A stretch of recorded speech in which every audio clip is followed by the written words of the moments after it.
नमस्कार फ्रेंड्स, स्वागत है आपका आपके अपने यूट्यूब चैनल ओनली इंग्लिश में। तो आज शुरू करेंगे फ्रेंड्स अपन मेटाफर, जिसको हिंदी में रूपक भी कहते हैं।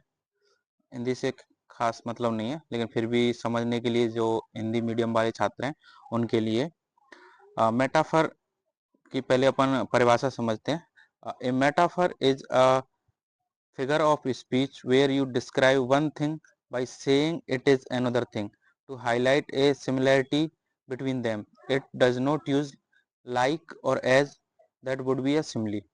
इसका मतलब है कि इसमें जो है एक चीज को दूसरी चीज बताने के लिए इसमें कंपैरिजन किया जाता है। कंपैरिजन एक्चुअली उसमें भी होता है सिमिली में, लेकिन सिमिली में क्या होता है फ्रेंड्स, उसमें लाइक और एज का यूज किया जाता है।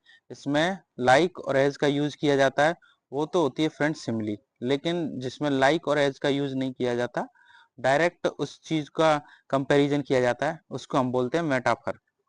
मेटाफर, ठीक है फ्रेंड्स। अब सिंपल एक्सप्लेनेशन अगर आपको चाहिए तो ये है, metaphor helps you see something in a new way by comparing it directly to something else. मतलब एक चीज को आप दूसरी चीज के बारे में बता रहे हैं कि ये वाली चीज ये है।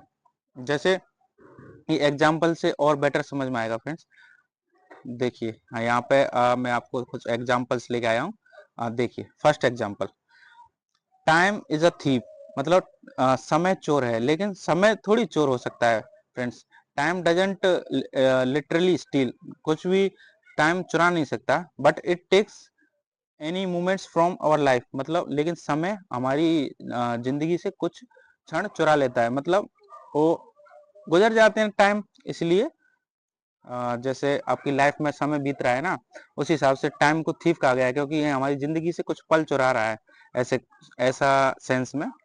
World is a state, life is compare to a play where people act out roles. मतलब कि वर्ल्ड कोई स्टेज तो है नहीं, लेकिन यहाँ पर वर्ल्ड को स्टेज से कंपेयर किया गया है। क्यों? क्योंकि यहाँ पे सभी लोग जो आते हैं, यहाँ पे अपना रोल प्ले करते हैं और बाद में सबका डेथ होता है, इसलिए। He has a heart of stone, मतलब उसका पत्थर का दिल है। इसका मतलब किसी का दिल पत्थर का तो नहीं हो सकता भाई, अगर इंसान है तो।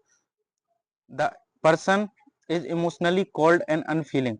मतलब इसका मतलब है he has a heart of stone का मतलब है कि उस व्यक्ति का जो हृदय है वो तुरंत नहीं पिघलता, उसका बहुत सख्त है वो दिल से, और अनफीलिंग या कोल्ड है कहने का मतलब इंग्लिश में।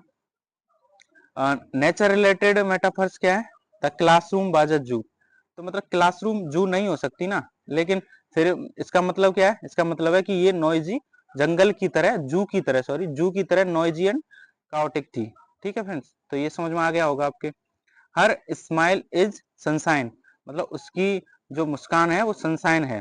ठीक है, तो यहाँ उसकी मुस्कान तो सनसाइन नहीं हो सकती, क्योंकि सूरज की जो रोशनी है वो सनसाइन तो वही है, लेकिन उसकी मुस्कान को सनसाइन कहा गया है। इसका मतलब है कि his her smile makes other people feel warm and happy. जैसे सूरज की गर्मी से लोग फील करते हैं वार्म एंड हैप्पी, उसी हिसाब से उसकी स्माइल से भी लोग make others feel warm happy, मतलब लोगों को वार्म एंड हैप्पी फील कराती है। इनके कहने का मतलब ये है।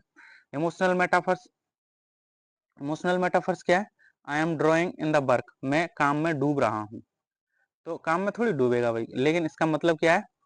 Feeling overwhelm, not literally under water. Second है, his words cut deep, his words cut deep, मतलब बर्ड्स कॉज इमोशनल पेन, मतलब उसके शब्दों ने उसको पहले इसका इसका मतलब जानते हैं।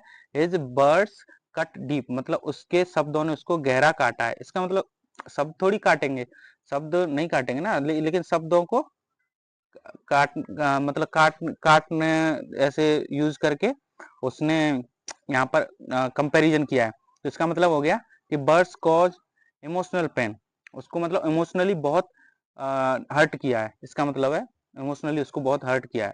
ठीक है फ्रेंड, यहाँ पे लाइक और एज का यूज नहीं हुआ है। एक देखिए, लिटरली उसमें से लिटरेसी में से फ्रॉम शेक्सपियर के में से, all world is a state.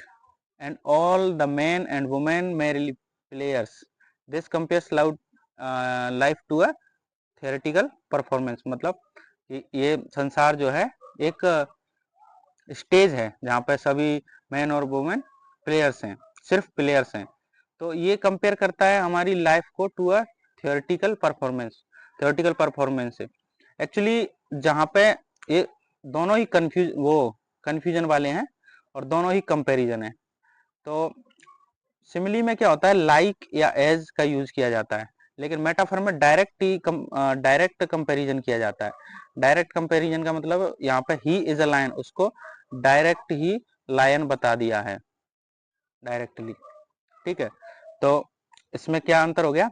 Simile में तो क्या होता है, सिमिली में होता है फ्रेंड्स, सिमिली में होता है एज या लाइक का यूज। ठीक है, जबकि मेटाफर में क्या होता है फ्रेंड्स, आपको एक चीज की दूसरी चीज से अगर वो की जाएगी इसमें कंपैरिजन, तो उसमें एज या लाइक नहीं रहेगा, एज या लाइक नहीं रहेगा उसमें। उसको आपको उसके सेंस से पता चलेगा कि ये दो चीजों की कल्पना की गई है। ठीक है फ्रेंड्स, तो आज के वीडियो में इतना ही। उम्मीद है आपको पसंद आया होगा। प्लीज चैनल को सब्सक्राइब करें, प्लीज चैनल को सब्सक्राइब करें।